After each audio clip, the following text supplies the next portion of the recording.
Whoever seeks to preserve his life will lose it, but whoever loses it will save it.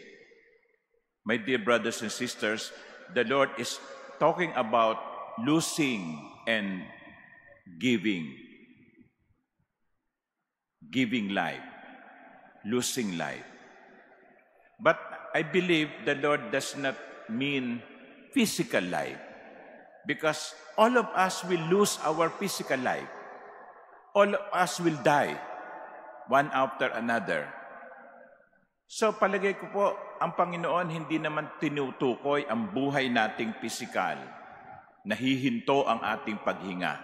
Lahat tayo mamamatay. But what does He mean by losing life and gaining life? Maybe we can look at it this way. Losing life for others will mean having life that is meaningful.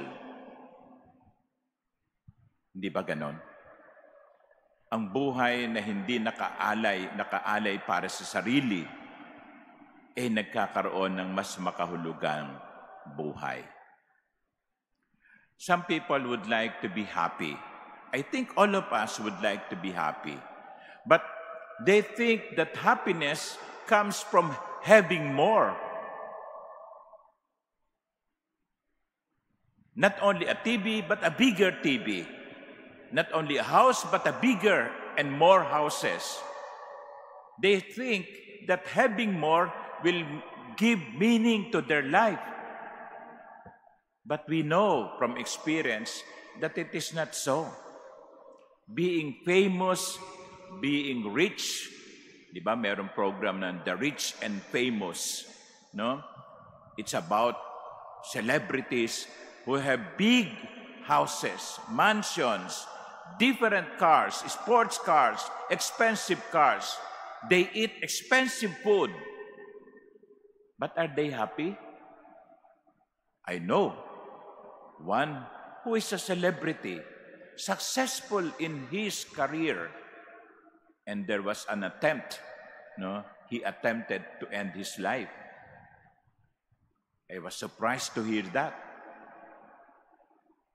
Sikat na, pero may kulang pa. Sikat na, pero may kulang pa. Mayaman na, pero may kulang pa. And I think that's what the Lord is trying to tell us.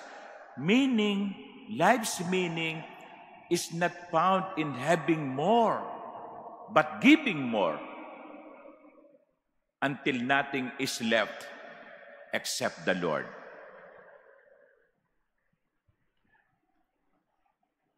Meaning, the meaning of life is not having more, but giving more, that nothing is left except the Lord.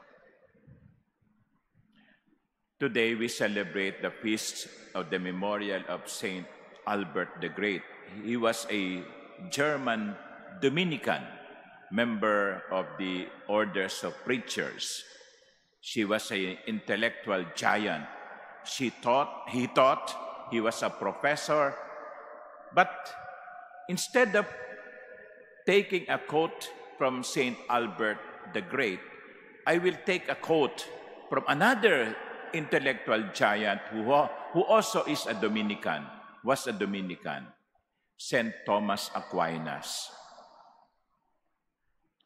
Saint Thomas Aquinas wrote so much about the Lord, the Summa Theologica and the different sermons. And there is a story that one time Jesus appeared to Thomas Aquinas. And Jesus said to Thomas Aquinas, "You have written so much about me, Thomas. What do you desire?"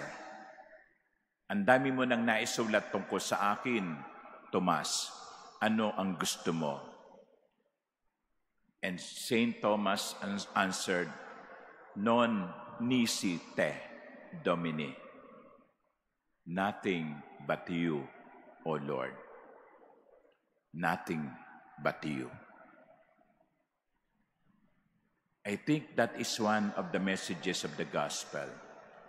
Let us aspire to have Jesus, because if we have Jesus, we have everything.